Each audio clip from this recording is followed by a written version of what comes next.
الموضه. انا مش متابع جيد للموضه، بس بعرف من عن طريق الانترنت، من عن طريق الاعلانات، طريق التلفزيون، الاغاني، الكلام ده. بالذات اللوح الكبيره اللي كانت على كوبري 6 اكتوبر، تلاقي الاعلانات الشباب من دلوقتي.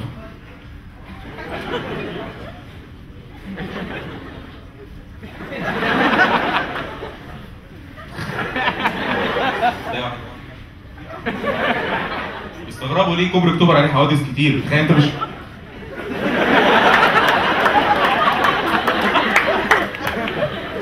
ده ايه؟ بالله عليك لازم يحصل حوادث. بس اكتر موضه اللي بتستفزني انا شخصيا، يعني انا مش معتقد ده في مصر، يعني كمصريين احنا المفروض نعمل كده، تسقيط البنطلون.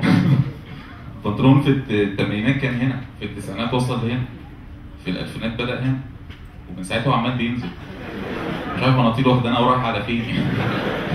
يعني انا متوقع بعد 10 سنين كده مثلا هتلاقي البنطلون بقى هنا، او الجزء الوسطاني ده هيبقى اختياري، او البنطلون يتقسم يبقى نصين، بنط ولون، بنط ولون. مساء الخير لو سمحت، عايز لون بقى، عايز مقاسي كده.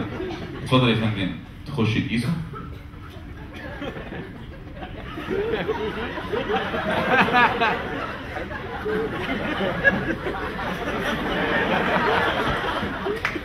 مظبوط؟ مظبوط جدا. لايق على البوكسر؟ تحفه يا فندم. بس مش ضايق شويه؟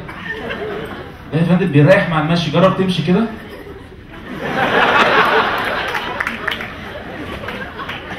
لا ريح ريح. طب شوف لي كده بقى بنطي يليق عليه. لسه نازل لي والله كده شويه بناطيط. في تشكيله بناطيط هايله بتعجب حضرتك. طب ما فيش سوسته قدام؟ ما بحبش ابو سوسته ورا ده.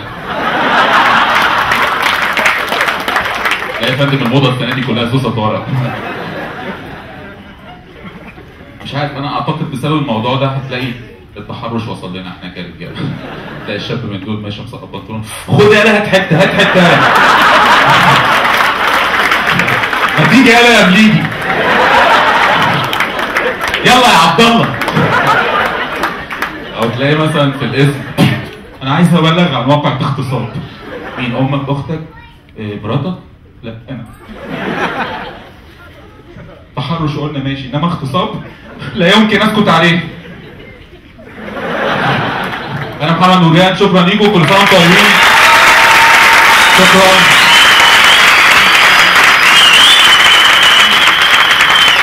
السلام عليكم.